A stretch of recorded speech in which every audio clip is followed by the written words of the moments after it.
A posição pública e os atos confidenciais diferem de formas que só ficariam claras anos depois. Essas só se revelariam quando as reputações das figuras mais reverenciadas fossem expostas, forçando revelações que nos obrigam a reavaliar seus grandes legados. Número 10. O nome dela ainda é muito conhecido hoje em dia. Nas lojas mais luxuosas, estampado em perfumes de alto padrão, joias finas e roupas extravagantes, está o nome Coco Chanel, a estilista mais conhecida do mundo, cujo legado parece resistir aos efeitos do tempo. Sua jornada começou aos 20 anos, quando ela abriu sua primeira loja em 1910, vendendo chapéus. Ela começou a fazer roupas e seu primeiro sucesso veio com um vestido criado de um suéter velho. Não demorou muito para que muitos observadores gostassem desse traje e começassem a perguntar a ela onde ela o havia conseguido. Chanel se ofereceu para fazer um para eles. Ela lançou seu primeiro perfume nos anos 1920, depois o Tailleur Chanel e o pequeno vestido preto. Essa estilista de destaque estava focada em criar roupas não apenas elegantes, mas também confortáveis para as mulheres usarem. Ela se tornou uma figura central nos mundos literário e artístico de Paris. Chanel criou figurinos para peças e balés importantes e também era amiga do artista Pablo Picasso. Seus extensos empreendimentos na indústria da moda formaram um império de luxo de vários bilhões de dólares e tiveram uma história que se conectava com as mudanças nos papéis das mulheres. Esses próprios empreendimentos iniciaram a revolução na moda. Essa foi a vida de Coco Chanel, uma estilista, defensora das mulheres, revolucionária e espiã. Aconteceu que a mulher que a indústria da moda reverencia e tem em tão alta consideração não apenas fazia vestidos e vendia chapéus, mas também era simpatizante do nacionalsocialismo e informante dos alemães durante a Segunda Guerra Mundial. Em 1939, com o início da guerra, Chanel morava no Hotel Ritz, que ficava ali perto.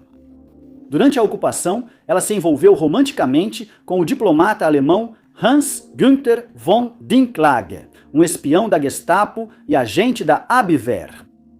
A ligação de Chanel com Dinklage, após o início da Segunda Guerra Mundial, a inseriu nos círculos sociais das autoridades alemãs.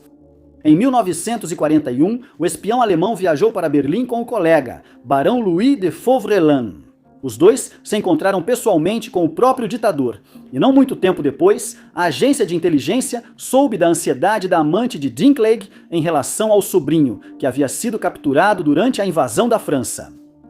O medo de Chanel por seu parente permitiu aos alemães aproveitarem uma chance de negociação.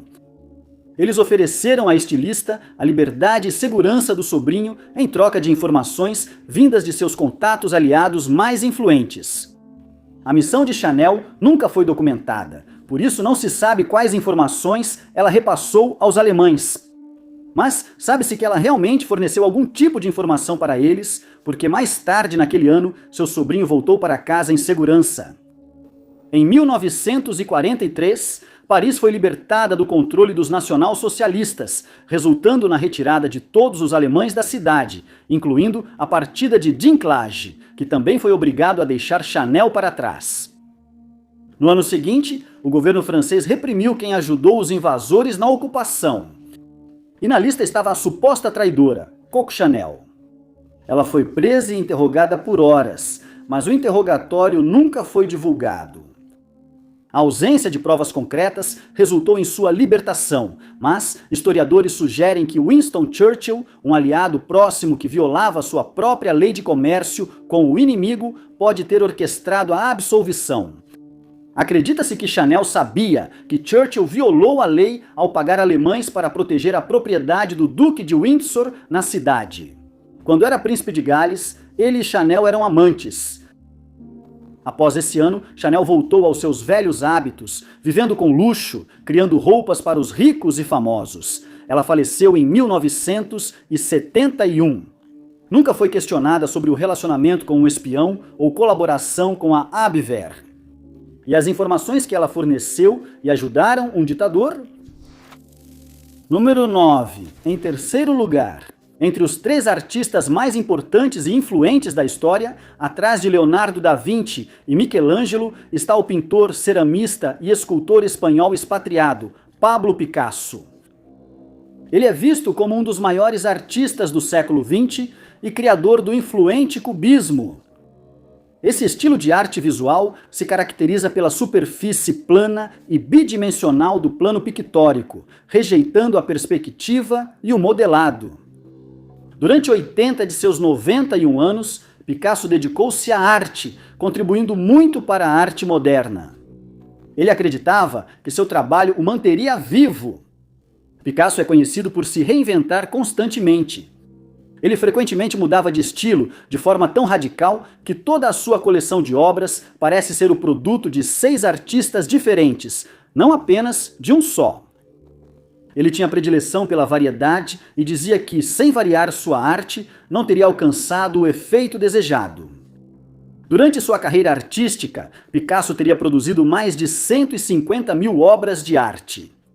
Historiadores dividiram sua obra em períodos que marcaram diferentes fases de sua vida. Esses períodos abrangem o período azul, com predominância do azul, e o período rosa, marcado por tons de rosa, vermelho e bege. A vida de Picasso chegou ao fim em 1973, mas seu reinado no mundo da arte não terminou. Sua obra ainda domina o mercado global de arte e ele possui o recorde mundial do Guinness como artista mais prolífico da história.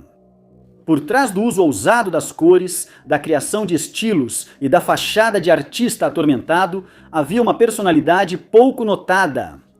Só suas vítimas e pessoas próximas perceberam isso.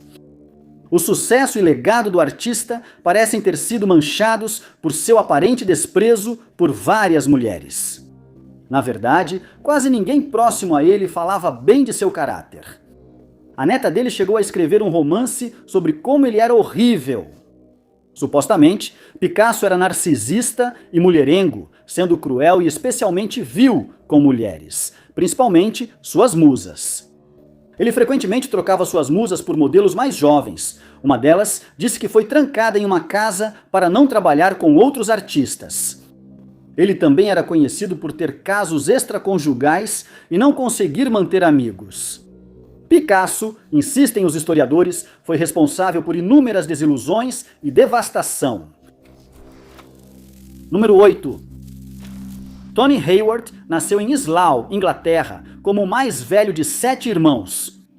Ele continuou os estudos e obteve diploma e doutorado em geologia pela Aston University e pela Universidade de Edimburgo, além de títulos honorários da Aston University, da Universidade de Edimburgo e da Universidade de Birmingham.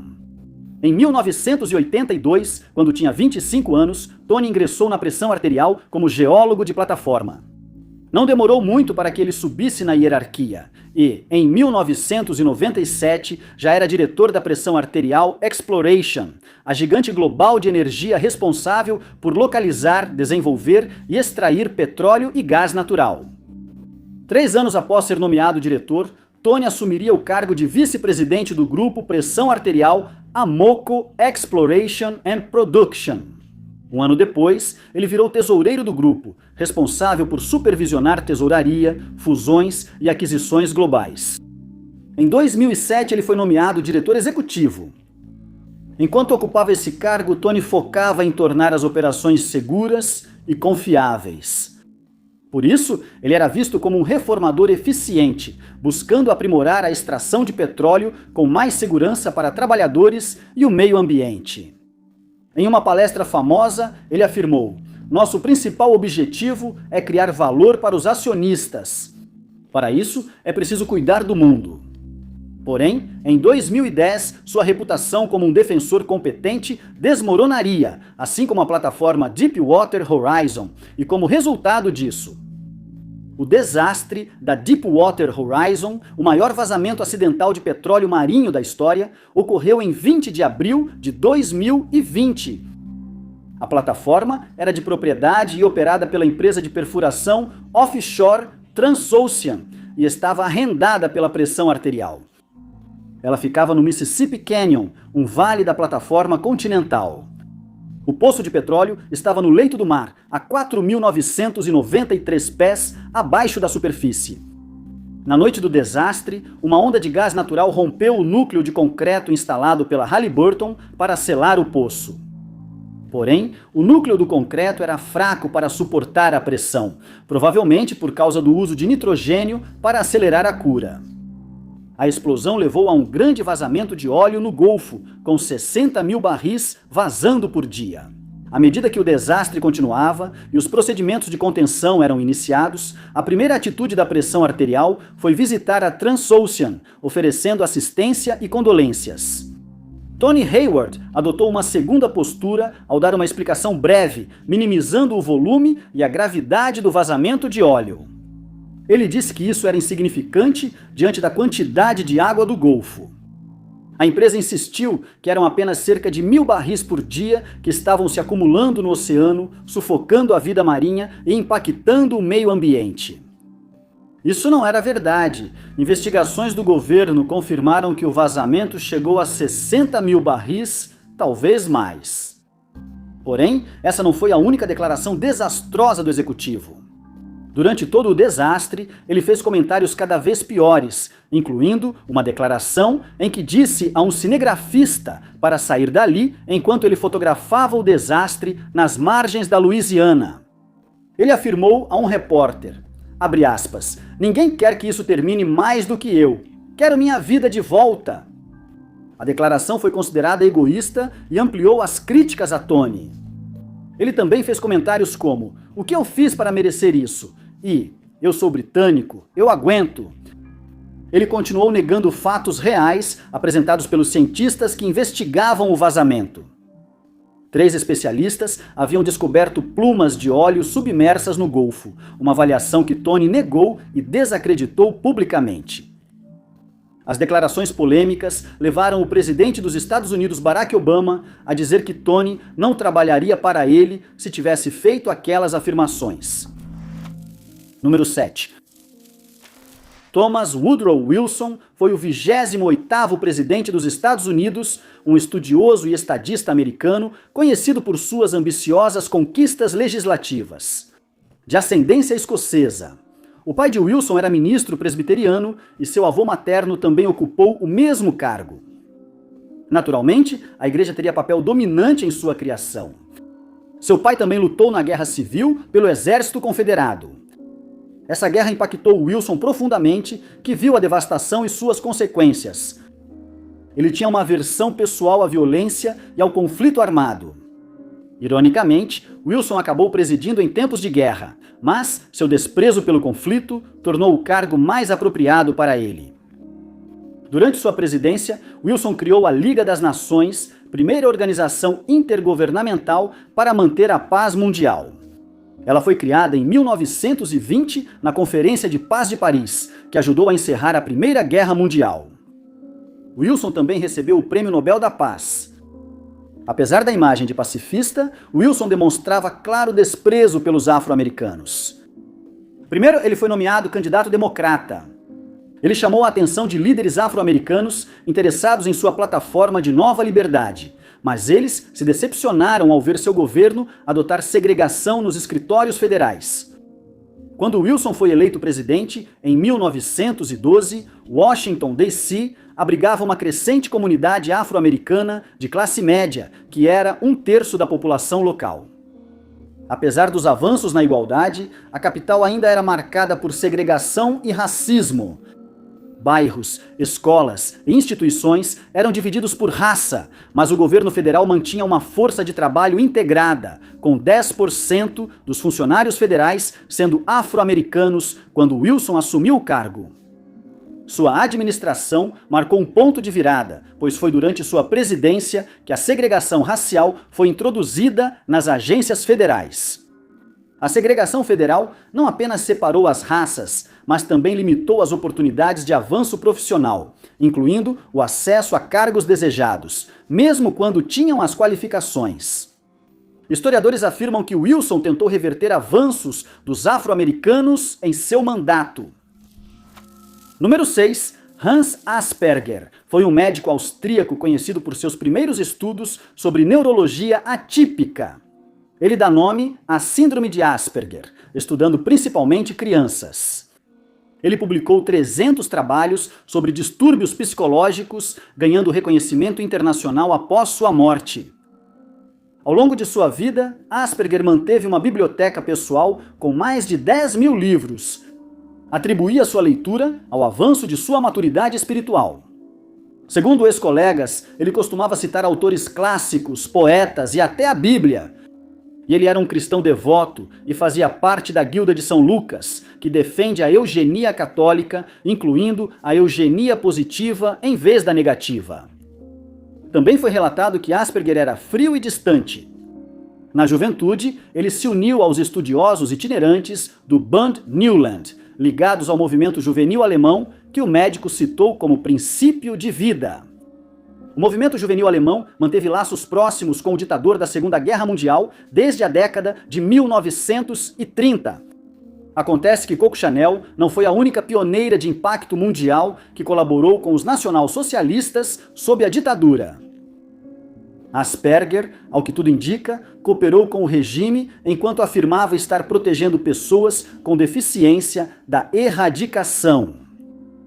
Porém, registros históricos do período de guerra mostram o contrário.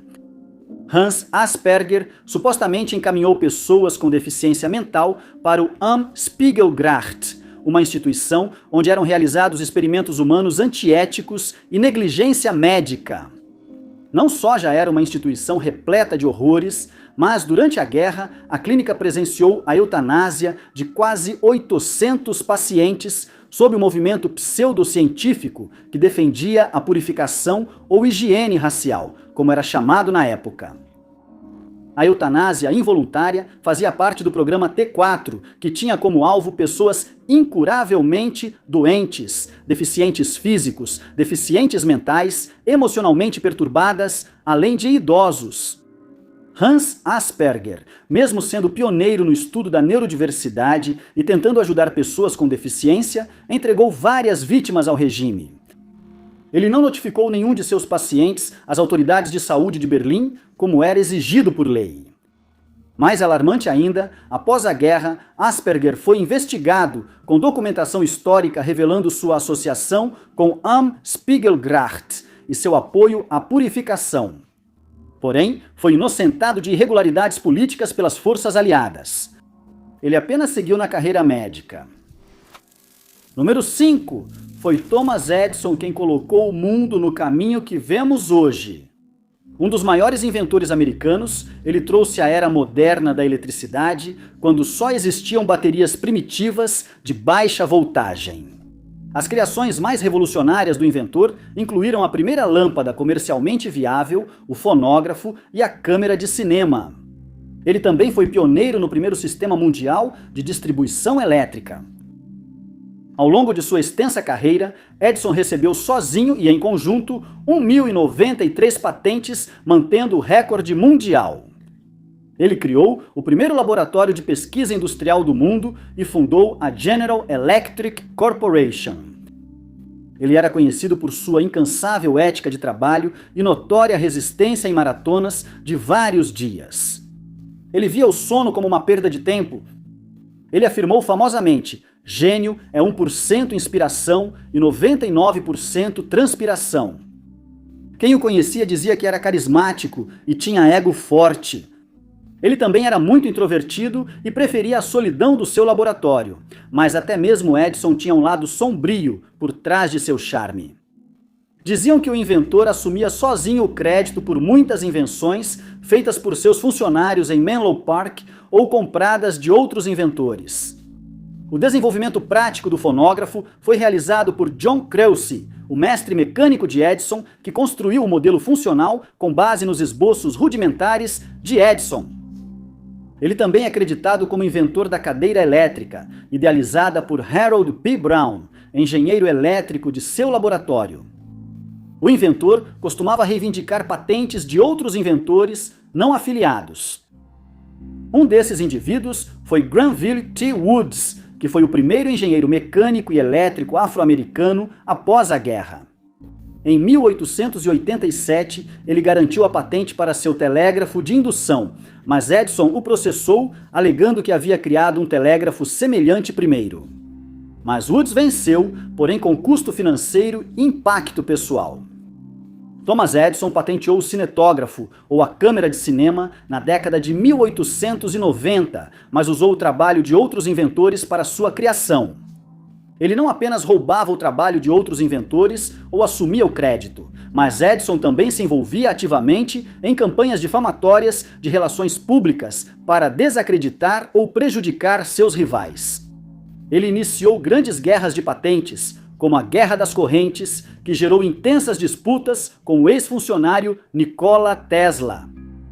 Tesla defendia a corrente alternada, enquanto Edison insistia na corrente contínua. Para minar e desacreditar os esforços de Tesla, Edison foi a extremos, realizando demonstrações públicas de eletrocução para provar que a corrente alternada era uma ameaça letal. A dinâmica interpessoal retratava Thomas Edison como um líder volúvel, um chefe que era ao mesmo tempo inspirador e tirano. Dizia-se que ele exigia jornadas extremas dos funcionários, condizentes com sua visão de que sono era perda de tempo. Às vezes, ele gritava com os funcionários e logo quebrava o clima com uma piada. Edison era obstinado, focado unicamente em sua obsessão pelo trabalho, o que acabou fazendo dele um marido ausente e um pai distante. Número 4. Vidkun Quisling, líder, herói, humanitário e o maior traidor da história. Foi em 1911 que Quisling entrou para o exército norueguês e serviu como adido militar em Petrogrado e novamente em Helsinki. Ele também ajudou nos esforços de ajuda humanitária na Rússia e também auxiliou em trabalhos de assistência sob a Liga das Nações. O principal foco humanitário de Quisling era aliviar a fome generalizada e as doenças na União Soviética. Em 1922, como chefe da missão Nansen de socorro à fome na Ucrânia, ele foi responsável por montar a sede, garantir alimentos e fornecer suprimentos médicos à população civil. Sob a Liga das Nações, ele liderou esforços de ajuda na Bulgária e na Armênia e foi encarregado de auxiliar refugiados famintos e pessoas deslocadas. Esses esforços fizeram com que o oficial militar fosse visto como herói até a Segunda Guerra Mundial, quando seu sobrenome virou sinônimo de traidor. Entre 1931 e 1933, Quisling serviu como ministro da Defesa em um governo agrário e ganhou popularidade ao reprimir uma greve de trabalhadores de usinas hidrelétricas. Depois, ele renunciou ao governo e formou o partido fascista Nacional Samling, dedicado à repressão do comunismo e do sindicalismo. O Nacional Samling foi um partido de extrema-direita que colaborou com os nacional-socialistas na Segunda Guerra Mundial. Durante a guerra, Quisling atuou como ditador e seu governo fantoche aprovou leis que facilitaram a deportação de cidadãos para campos de concentração na Polônia. Ele também causou o conflito que resultou em mortes de combatentes da resistência norueguesa e opositores políticos. Em 1940, ele tentou um golpe com apoio alemão, incentivando os noruegueses a não resistirem, mas a lutarem com os invasores. Em 1942, foi nomeado presidente do Conselho de Ministros sob o comissário do Reich, Joseph Terboven. Durante a guerra, ele tentou diversas vezes converter a igreja, escolas e jovens ao nacionalsocialismo. Seria por esses motivos que ele foi preso em 1945, após a Noruega ter sido libertada do domínio dos alemães. Ele acabou sendo considerado culpado de grandes crimes de guerra, incluindo execuções, perseguições, alta traição e desfalque. Vidkun Quisling começou sua trajetória como um humanitário, apenas para se tornar um colaborador do nacionalsocialismo, que decidiu ativamente o destino de suas vítimas. Número 3. Bernie Madoff cresceu no bairro de Laurelton, Queens, Nova York. Ele passou o primeiro ano na Universidade do Alabama e se formou em Ciências Políticas pela Universidade Hofstra, em Hempstead. Ele cursou Direito por pouco tempo na Faculdade de Direito do Brooklyn até 1960. Naquele ano, com os $5.000 economizados instalando irrigação e como salva-vidas, Bernard L. Madoff fundou a Bernard L. Madoff Investment Securities com sua esposa Ruth, que trabalhava em Wall Street e era formada em psicologia. A empresa de Madoff oferecia retornos confiáveis e tinha uma base de clientes que incluía figuras de destaque como Steven Spielberg, John Malkovich, Kevin Bacon e Kyra Sedgwick. Madoff se especializava em penny stocks, ações de baixo valor negociadas no mercado de balcão. Era o predecessor da Bolsa Nasdaq, o mercado de cotações automatizadas da Associação Nacional de Corretores de Valores Mobiliários, da qual ele foi gerente e presidente. Com esse empreendimento, Madoff cultivou relações com empresários influentes e ricos de Nova York e Palm Beach.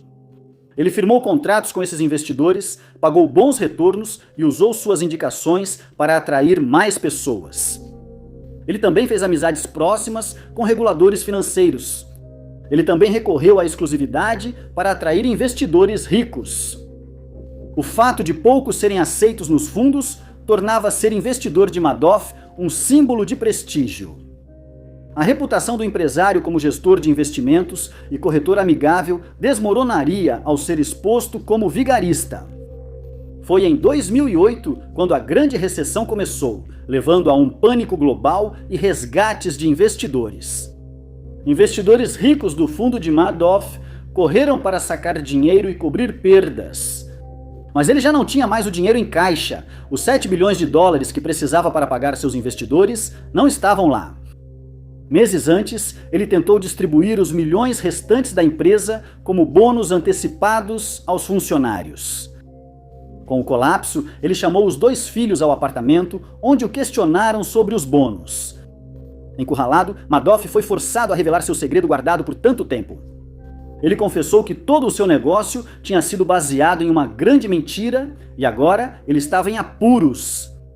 Madoff confiava nos filhos, mas a fraude era grande demais para eles lidarem. Em vez disso, eles foram direto às autoridades e expuseram seu pai como um fraudador que vinha operando um esquema Ponzi. No dia 11 de dezembro de 2008, ele foi preso e mais tarde considerado culpado de 11 acusações federais, incluindo perjúrio, lavagem de dinheiro e fraude de valores mobiliários, sendo condenado a 150 anos de prisão federal. Número 2. Lance Armstrong, um ex-ciclista profissional, já foi um esportista reverenciado, visto como um exemplo de perseverança. Mesmo diante das adversidades e do diagnóstico de câncer, ele nunca desistiu de sua paixão. O ciclista americano iniciou nos esportes ainda jovem. Ele se destacou no ciclismo e na natação, e quando era adolescente, já competia em triatlos e competições de natação.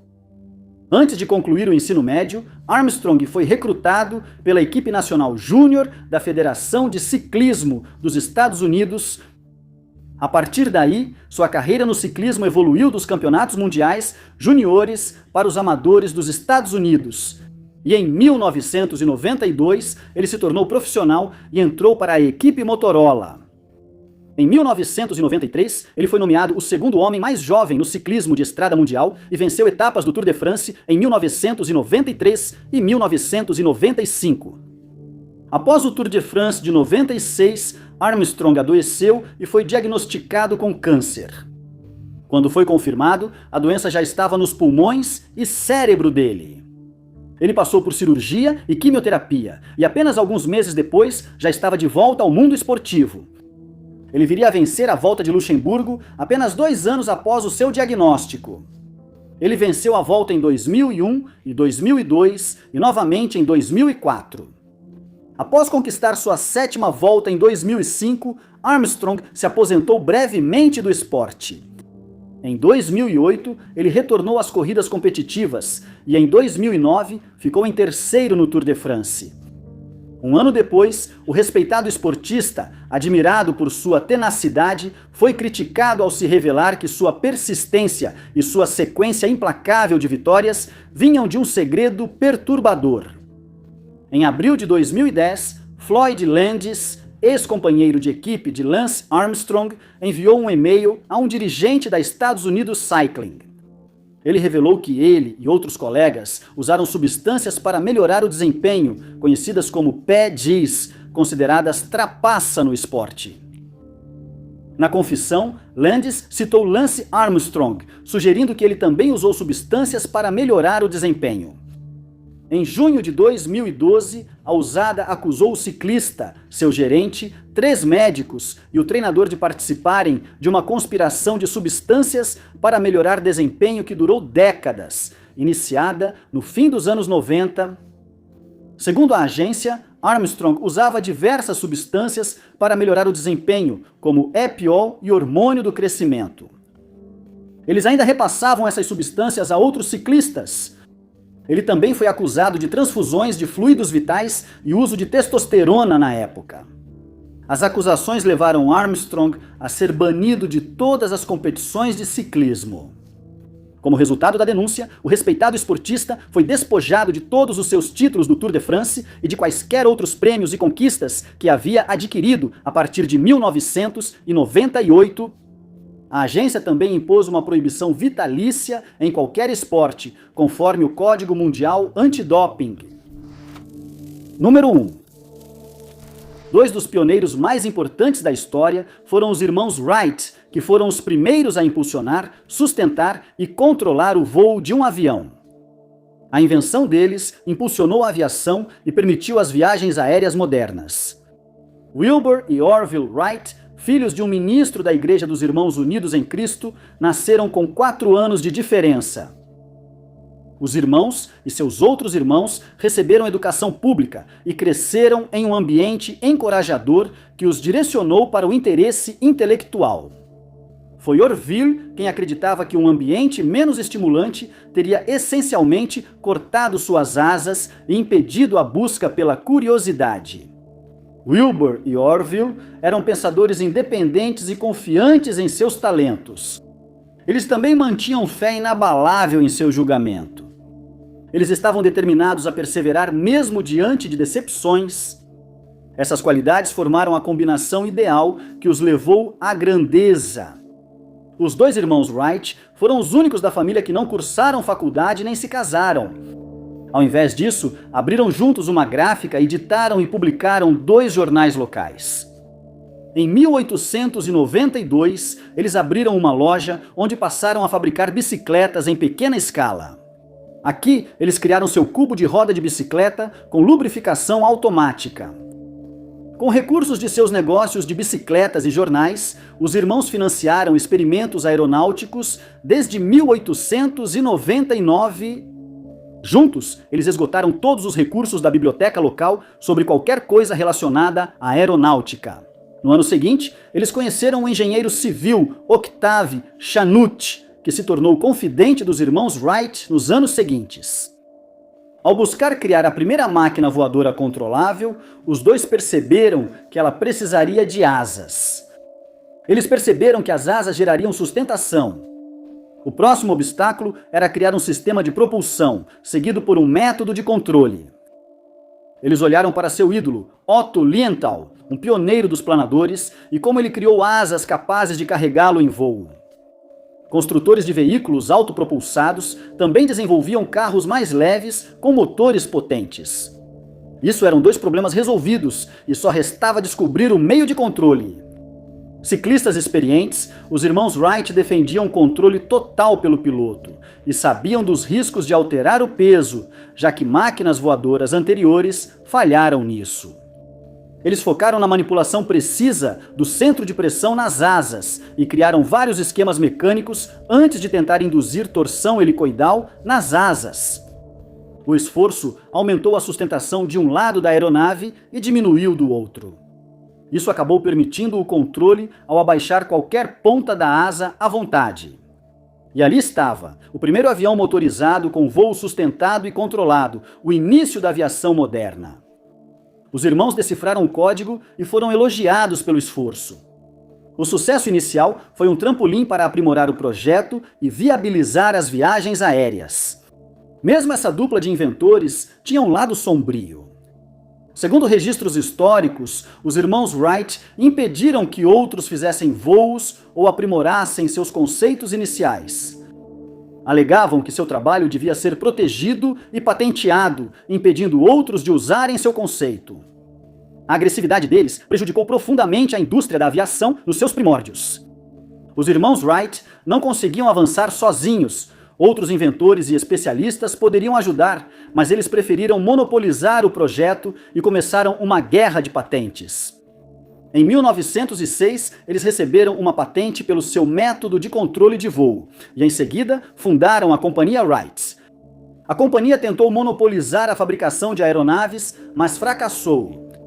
Eles mudaram a estratégia e passaram a processar aviadores e empresas, nacionais ou estrangeiras, para cobrar taxas de licenciamento. Isso incluiu o pioneiro da aviação Glenn Curtiss. Em 1910, venceram o processo contra Curtiss e os demais eventos legais. Isso incluiu 9 processos movidos pelos irmãos Wright e os 3 que foram movidos contra eles. Após a morte de Wilbur e a aposentadoria de Orville, a disputa por patentes prosseguiu, com novos fabricantes abrindo processos. A guerra provocou uma crise interminável para a indústria da aviação, levando a uma estagnação no desenvolvimento do setor nos Estados Unidos.